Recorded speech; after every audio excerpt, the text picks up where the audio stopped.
नमस्कार, सत श्री अकाल, आदाब, गुड इवनिंग दोस्तों। बैंक निफ्टी के एनालिसिस में आपका स्वागत है। बैंक निफ्टी भी हम वीकली का एनालिसिस कर लेंगे, जो पिछला वीक गया उसका एनालिसिस और जो आने वाला वीक है उसका एनालिसिस कर लेंगे, और साथ में मंडे का भी। ये जो वीक एक्सपायर होगा ये मंथली भी एक्सपायरी है, तो वोटेलिटी अच्छी खासी निफ्टी और बैंक निफ्टी में दोनों में अच्छी खासी देखने को मिल सकती है हमें। अब जो बैंक निफ्टी था वो 44,951 पर ओपन हुआ। हाई जो था इसने 44,370 का, जो लाइफ टाइम हाई था, ये शुक्रवार को ही दिखाया इसने। और जो लो था 45,695, और जो क्लोज था 46,075 पर हुआ है। और इस कैंडल से जो वीक है वो 1255 पॉइंट के ऊपर जाके क्लोज हुआ है, यहाँ पे क्लोज हुआ है। और अगर अपन देखें इस वीक से टोटल जो अपवर्ड था वो 1550 का था, तो अप्रोक्सीमेटली जाते जाते 300 पॉइंट शेड हुए हैं बैंक निफ्टी में लास्ट में। सॉरी। अब ये जो गैप अप था ये गैप अप मेंटेन रहा है यहाँ पर, और कल जो वीक स्टार्ट होने वाला है मंडे से, इसको डे का कर लेते हैं, 1 मिनट।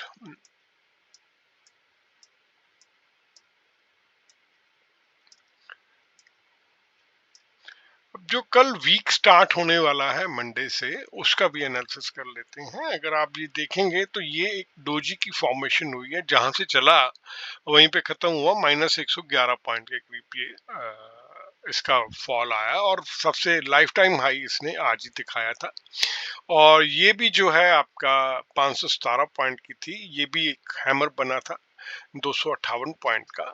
हैमर के बारे में हमने आपको पहले ही बताया, ये छोटा सा फॉल था 38 पॉइंट का, और ये अगर आप देखेंगे 630 पॉइंट का। मैं पीछे भी कहता आ रहा था कि ये 1 2 3 4 5 6 7 8 कैंडल्स ने, यानी कि 8 दिन ने इसने यहाँ से 45,674 से लेके 44,574 का बताया, मोटा मोटा कह लीजिए 1000 पॉइंट इसने 8 दिनों में करे हैं। बट जो रिकवरी आई है यहाँ से 44,526 से लेके 46,300 तक की, वो अप्रोक्सीमेटली 1800 पॉइंट की 1 2 3 4 5 दिनों में आई है। तो जो रिकवरी है वो काफी फास्ट आई है। अब मंडे को क्या हो सकता है? आईसीआईसी और कोटक के रिजल्ट आए हैं, बहुत अच्छे खासे रिजल्ट हैं, अच्छा प्रॉफिट दिखाया उन्होंने। अब ये हो सकता है कि कल मंडे को ये गैप अप खुले, हो सकता है, क्योंकि रिजल्ट अच्छे हैं। एसबीआई के भी रिजल्ट अच्छे आएंगे। आईसीआईसीआई ने अपना 1001 का लाइफ टाइम हाई लगाया था।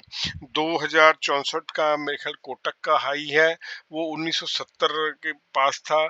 तो मेरे को लगता है कि कल ये हाई को अपना छूने की कोशिश करेगा। एसबीआई 619 पे बंद हुआ है, 629 उसका लाइफ टाइम हाई है, वो भी बंद है। और कुछ साथ अगर एचडीएफसी बैंक ने भी इनके साथ मिल गया, साजिश रच ली इनके साथ मिलके, तो लगता है कि ये गैप अप पहले सुबह हो सकता है, क्योंकि रिजल्ट अच्छे हैं। रिजल्ट्स का इम्पैक्ट आता है इन द स्टॉक मार्केट, कुछ पलों के लिए मोमेंटम मिलता है, कुछ दिनों के लिए, 1 या 2 दिनों के लिए, जब तक रिजल्ट आते रहते हैं। अब अगर जो हम लेवल डिसाइड कर रहे हैं, पहले वो लेवल देख लेते हैं जो हमने टेक्निकल एनालिसिस से निकाले हैं अपने। पहले वो लेवल्स अपन डिस्कस कर लेते हैं, उसके बाद गैप अप और गैप डाउन का हम देख लेंगे। कई बार मैं कंफ्यूज हो जाता हूँ यहाँ पर। हाँ जी, जो अपर लेवल लग रहे हैं हमें, वो अगर 46,150 को सस्टेन करता है, ये 46,075 पे बंद हुआ है, 46,100 को, सॉरी 100 को अगर सस्टेन करता है तो ये 46,200, 46,300, 46,400 और 46,500 और 46,600 के लेवल भी हमें दिखा सकता है। और लोअर साइड में अगर हम बात करें, लोअर साइड में ये हमें 46,000, 45,900, 45,800, 45,700, 45,600 और 45,500 के लेवल दिखा सकता है हमें। देखिए कई बार क्या होता है कि जो हम लेवल बताते हैं उसके 10-15 पॉइंट रह जाते हैं। गॉड कोई भी नहीं है मार्केट का, गॉड सिर्फ प्राइस एक्शन है। इस बात को ध्यान में रख लीजिएगा, मैं भी नहीं हूँ, मैं भी एक छोटा सा एनालिस्ट हूँ जो प्रैक्टिकल नॉलेज से आपको नॉलेज देता है। तो कई बार ऊपर नीचे हो जाता है, आप अपना रिस्क और रिवार्ड उस हिसाब से रख के चल सकते हैं। अब ऐसा हो सकता है कल कि ये 46,367 का जो लेवल था, जो हाई था, ये 46,400 या 500 के आसपास खुल जाए। इसके बीच में अगर आपके खुलता है 46,400 या 46,500 के बीच में खुलता है, अगर यहाँ पर देखें यहाँ पर खुलता है तो इसको सस्टेन होने दीजिएगा, क्योंकि दो बैंकों का अच्छा रिजल्ट आया है, आईसीआईसीआई का और कोटक का। इसको सस्टेन होने दीजिएगा। अगर सस्टेन होता है तो ये हमें ऊपर का लेवल 46,600 का भी दिखा सकता है। और अगर ये नीचे की बात करूं मैं, तो नीचे अगर ये सस्टेन नहीं होता है, सपोज 46,500 पे ओपन हुआ और सस्टेन नहीं हुआ और नीचे के लेवल 46,000 को भी तोड़ जाता है, तो हमें ये नीचे के लेवल भी दिखा सकता है। क्योंकि दोनों बैंकों में, आईसीआईसीआई में भी काफी बढ़ोतरी हो चुकी है। मैं फिर कहूंगा एचएनआई डीआई सबको पता है कि भैया रिजल्ट कैसे आने वाले हैं। हम रिटेलर को नहीं पता है कि कैसे रिजल्ट आने वाले हैं, उनको सब पता है। प्राइस एक्शन की मूवमेंट्स आपको बता देती हैं, चार्ट की मूवमेंट बता देती है आपको कि भैया यहाँ पर कुछ अच्छा होने वाला है। रिलायंस में अगर देखेंगे तो 3% डाउन था रिलायंस शुक्रवार को, तो उसके रिजल्ट भी जो है 10% प्रॉफिट में कम आए हैं। तो उनको पता है, हमें नहीं पता। हमने तो सोचा गिर रहा है खरीद लेते हैं इंट्राडे के लिए, बढ़ रहा है तो बेच देते हैं। तो बढ़ोतरी हो भी सकती है। तो उसका एक हमने शॉर्ट वीडियो भी डाल रखा है, इंस्टा पे भी डाल रखा हुआ है। इंस्टा पे अच्छा खासा रिस्पांस मिल रहा है। उसमें हम मनी प्लांट, MONWY प्लांट _75 के नाम से हैं, वहाँ पे सब्सक्राइब कीजिएगा। शॉर्ट्स रील्स हैं जो साइकोलॉजी के ऊपर हैं, या शॉर्ट्स लेवल जो सुबह हम बताते हैं उसके ऊपर बताते हैं। दो यूट्यूब पे भी आते हैं, फेसबुक पे भी आते हैं, बट रिस्पांस बहुत अच्छा मिल रहा है। एक हमारा साइडवे का शॉर्ट रील है जो कि अप्रॉक्सीमेटली शायद 29,000 बारी प्ले हो चुका है, और वहां से सब्सक्राइबर भी हमें उसी रील से हमें मेरे ख्याल 650 या 700 सब्सक्राइबर मिला है। तो अच्छी रील है, देखिएगा साइकोलॉजिकल लेवल की। अब नीचे के लेवल में हमने बात करी थी कि ये 45,500 तक के भी लेवल हमें नीचे के दिखा सकता है मंडे को, अगर फॉल आता है तो। क्योंकि निफ्टी अगर इसका साथ दे जाएगी बैंक निफ्टी का, तो ये जरूर हमें 46,600 के लेवल पे सस्टेन होता हुआ दिखाई देगा। बट अगर निफ्टी ने इसका साथ नहीं दिया तो ये 45,500 तक हमें नीचे के भी लेवल दिखा सकता है। अपर और नीचे के लेवल बता दिया।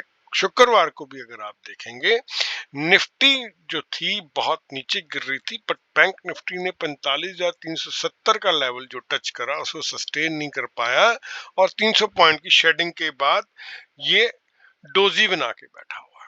तो कैंडल की जो स्ट्रक्चर है उसको भी आप एक बार समझें कि यहां पर बायर ने बहुत पुश करा यहां तक ले जाने को, पर सेलर उसको नीचे धकेलता ही हुआ लाया है, क्योंकि निफ्टी भी साथ नहीं दे रही थी। निफ्टी भी अप्रोक्सीमेटली 234 पॉइंट नीचे थी, तो ये तो सिर्फ 111 पॉइंट नीचे आया है। तो इन जो कैंडल्स बनती हैं, जैसे ये हैमर बनी, तो हैमर के बाद हमने कहा हुआ है कि हैमर का नीचे का पकड़ लें और इसके बीच में आप एंट्री ले लें तो अच्छा खासी राइड आपको यहाँ तक मिल जाती है। तो कैंडल के स्ट्रक्चर को समझना बहुत ज्यादा जरूरी है। ये देखिए, ये भी कैंडल बनी है, रेड ग्रीन बने, कोई ऐसी बात नहीं, कोई बेरिश या बुलिश वाली बात नहीं। इसका बस आप स्टॉप लॉस लीजिए नीचे का। अब हम अगर वीक की बात करें, मैं शायद वीक के आपको लेवल बताना भूल गया हूं, तो वीक में अगर मैं कहूं तो ऊपर का लेवल जो हमें निकल के आता है वो 46,500 अगर ये सस्टेन करता है मंडे को या ट्यूसडे को, तो ये हमें 47,000 का लेवल दिखा सकता है। और अगर इसने 46,000 का लेवल को तोड़ गया 2 दिनों में, तो ये हमें नीचे का लेवल 45,500 का भी दिखा सकता है। अगर हम 15 मिनट के एनालिसिस में आए तो 15 मिनट में भी देखेंगे अगर आप, तो बाद में ये देखिए रिकवरी आई है, जैसे आपकी निफ्टी में आई थी वैसी ही सेम टू सेम रिकवरी इसमें भी आई है। अब ये कॉल राइटर की है कि पुट राइटर की है वो देखने वाली है, बट अभी इस चार्ट को देख के ऐसा लगता है कि ये गैप अप कल खुलेगा, लगता है, हमारा अनुमान है, या हम कह लीजिए कि अनुमान लगा के बोल रहे हैं कि ये गैप अप खुल सकता है। तो कॉन्शियसली अपनी ट्रेड लीजिएगा। मैं सेबी का रजिस्टर्ड एडवाइजर नहीं हूं। आप जो भी अपना कोई ट्रेड लेंगे वो अपने रिस्क और रिवार्ड के साथ लीजिए, अपने फाइनेंशियल कंसल्टेंट की सलाह से लीजिए। बेहतर तो ये होगा कि आप सेबी का रजिस्टर्ड एडवाइजर के साथ काम करें। मैं जो भी आपको एडवाइस देता हूँ वो प्रैक्टिकल नॉलेज के हिसाब से देता हूँ, जो भी लेवल देता हूँ वो आपको प्रैक्टिकल नॉलेज के हिसाब से देता हूँ।